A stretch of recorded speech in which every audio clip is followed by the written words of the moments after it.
A quiet afternoon. A small boutique. "I need to see inside that bag, please." And the manager's face froze. The boutique was tucked between two larger stores on a side street just off Rodeo Drive. Not the flagship locations. Not the places where tourists gathered with cameras. This was where people who actually shopped came, quietly, efficiently, without fanfare. It was 2:47 p.m. on a Tuesday. The kind of hour when luxury retail goes soft and slow. 3 sales associates stood behind the counter, refolding cashmere that didn't need refolding. A security guard leaned against the wall near the entrance, half watching the street. Classical music played at barely audible volume. The door chimed softly as someone entered. Julia Roberts walked in wearing jeans, a simple cream blouse, sunglasses pushed up into her hair. No makeup to speak of. A canvas-tote bag over one shoulder. She looked like someone's elegant aunt running errands, not one of the most recognizable faces in the world. She browsed quietly. Her fingers touched a silk scarf.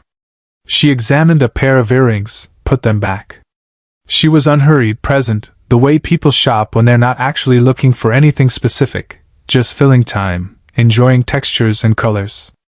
One of the younger sales associates, a woman named Claire, maybe 24, working her first retail job in Beverly Hills, watched Julia move through the store. There was something familiar about her. Something in the way she carried herself. But Claire couldn't quite place it. Julia picked up a small leather wallet. She turned it over in her hands, checking the stitching, the quality. She opened it, closed it, then walked toward the counter. "I'll take this, please," Julia said, her voice soft, that famous warmth somehow present even in 4 simple words. Claire took the wallet, began processing the transaction. "That's a beautiful choice. It's from our—" "Excuse me." A man's voice. Sharp. Authoritative. The boutique manager, Richard Campbell, 47 years old, 15 years in luxury retail, a man who prided himself on knowing his clientele, emerged from the back office. He'd been watching the security monitor. He'd seen this woman enter. He'd watched her browse. He'd noticed the canvas tote bag. And he'd noticed something else. She'd been standing near a display of silk scarves for almost 3 minutes. Her hand had touched them. And now she was purchasing one small wallet while carrying a bag that could easily conceal merchandise. Richard had worked Rodeo Drive long enough to develop what he called instincts.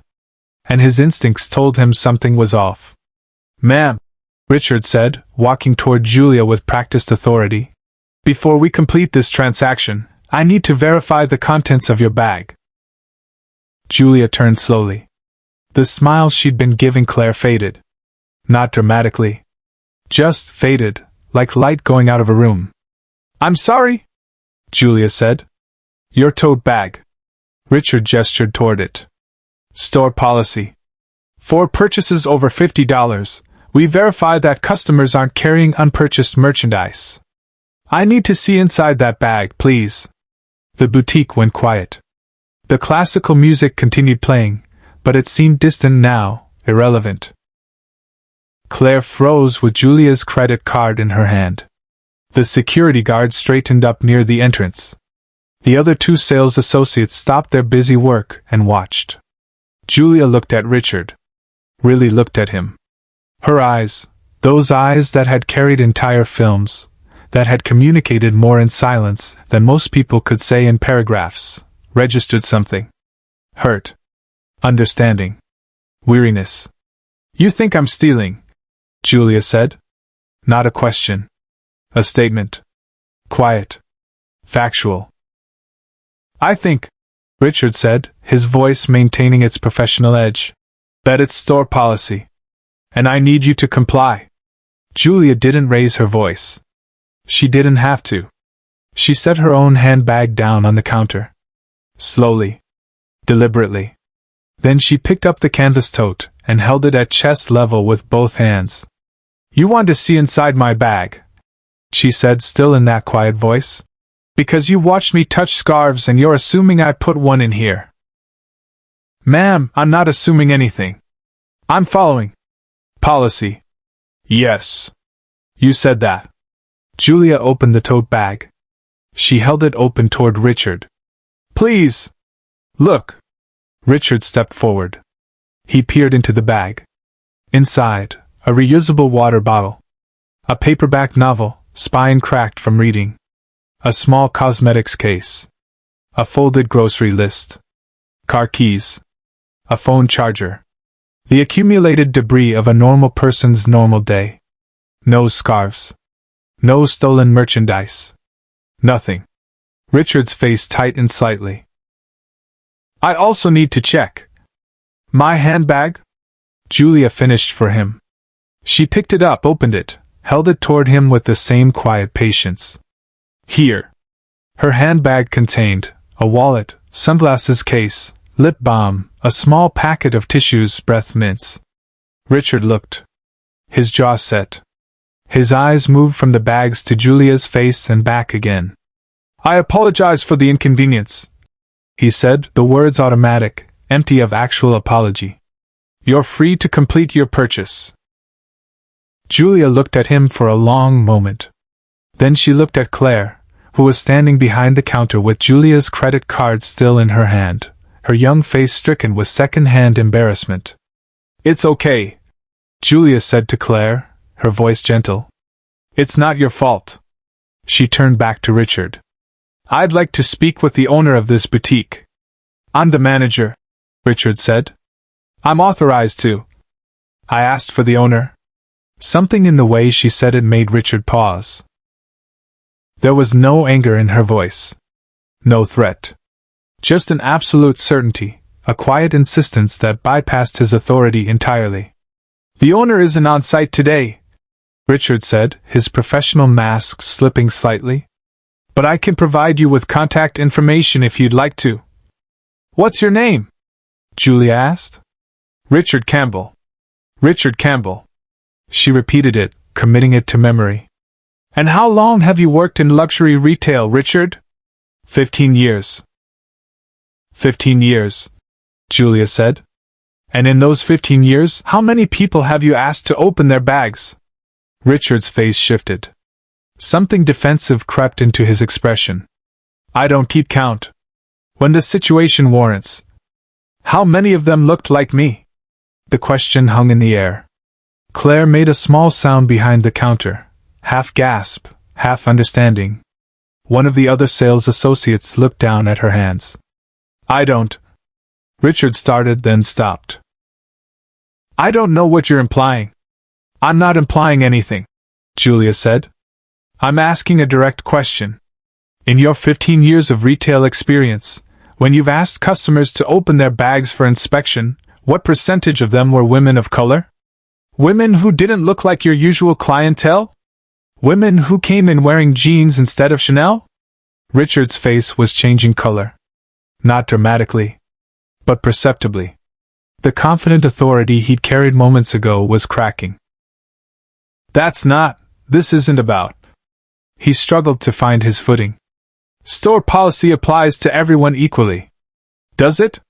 Julia picked up her tote bag, settling it back on her shoulder. Because I've shopped on Rodeo Drive for 30 years. I've been in hundreds of boutiques. And this is the first time anyone has asked to search my bags. She let that settle. Then, very quietly. Or maybe it's because today I left my makeup at home. Away from the cameras, Julia made a choice no one expected. Richard Campbell was 47 years old. He had a mortgage. 2 kids in private school. A wife who liked the lifestyle that managing a Rodeo Drive boutique provided. He had built his career on being professional, on understanding luxury retail, on knowing how to protect merchandise while maintaining an elegant customer experience. And in this moment, watching this woman in jeans and a simple blouse stand in his boutique with quiet dignity, he had a terrible, creeping realization. He knew that face. Not from the store. Not from his customer database. From everywhere else. From movie posters. From magazine covers. From award shows. From 3 decades of being one of the most famous women in the world. The color drained from Richard Campbell's face. "Oh God," he whispered. "You're—" Julia watched him recognize her. She didn't smile. Didn't offer any reassurance. Just stood there, holding her bags, waiting. "Ms. Roberts, Richard's voice cracked. I didn't recognize." "Would it have mattered?" Julia asked. "If you had recognized me? Would you have asked to see inside my bags if you knew I was Julia Roberts?" Richard couldn't answer. His mouth opened. Closed. His face had gone from pink to white, the blood literally leaving his complexion. "That's the problem, isn't it?" Julia said softly. "It wouldn't have mattered what was in my bags if you'd known who I was. Because famous people don't steal scarves. Rich people don't shoplift. We only suspect certain kinds of people. People who look a certain way. People who don't fit our picture of who belongs in places like this." She took a step closer. Not threatening. Just present. "I came in here to buy a wallet. A simple transaction. But you looked at me and saw someone suspicious. Someone who needed to be watched. Someone whose bag needed to be searched. And Richard." She paused. "I want you to think very carefully about why that was." The boutique was absolutely silent. Claire was crying quietly behind the counter. The security guard had moved away from the wall, shifting uncomfortably. The other sales associates were frozen. Julia reached into her handbag, the one Richard had just searched, and pulled out her wallet. She opened it, removed a business card, and placed it on the counter. "That's my publicist," she said. "You'll be hearing from them about this incident. Not because I'm angry. Not because I want to punish you. But because this boutique needs to examine its policies. And its prejudices." She looked at Claire. "Can I still purchase the wallet?" Claire nodded, unable to speak, and processed the transaction with shaking hands. Subscribe and leave a comment, because the most important part of this story is still unfolding. Julia signed the receipt.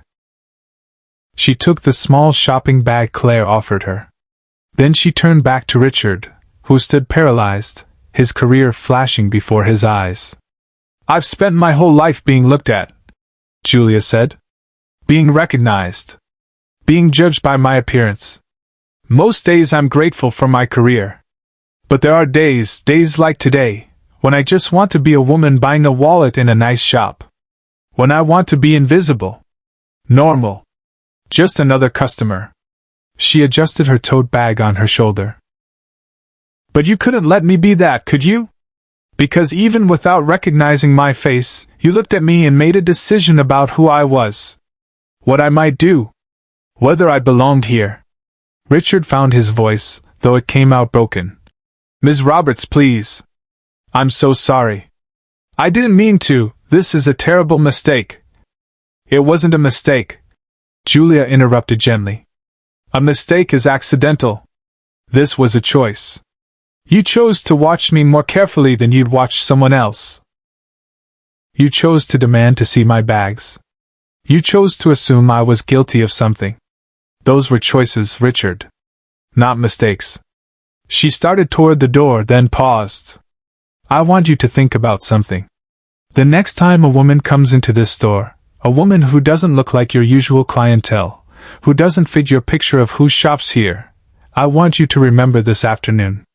Remember how wrong you were. Remember how it felt when you realized who I was and how badly you'd misjudged the situation." She looked directly into his eyes. "And then I want you to treat that woman with the same dignity you would have shown me if you'd recognized me the moment I walked in.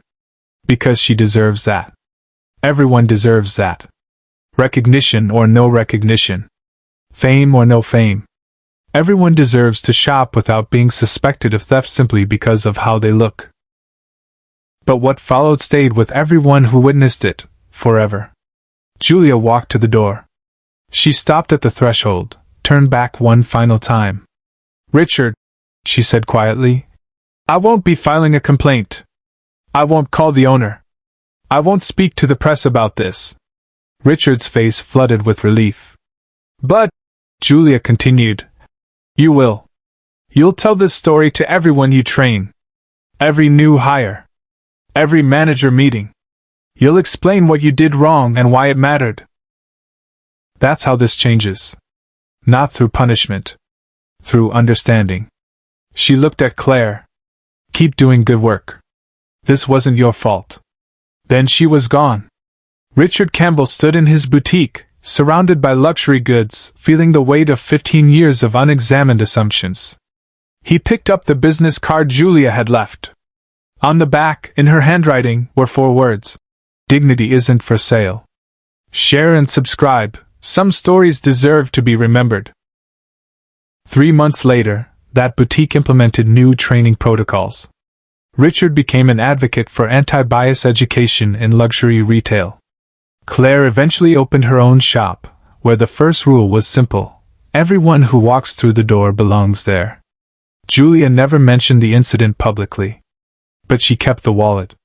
And every time she used it, she remembered, real power isn't in being recognized. It's in choosing dignity when you're not.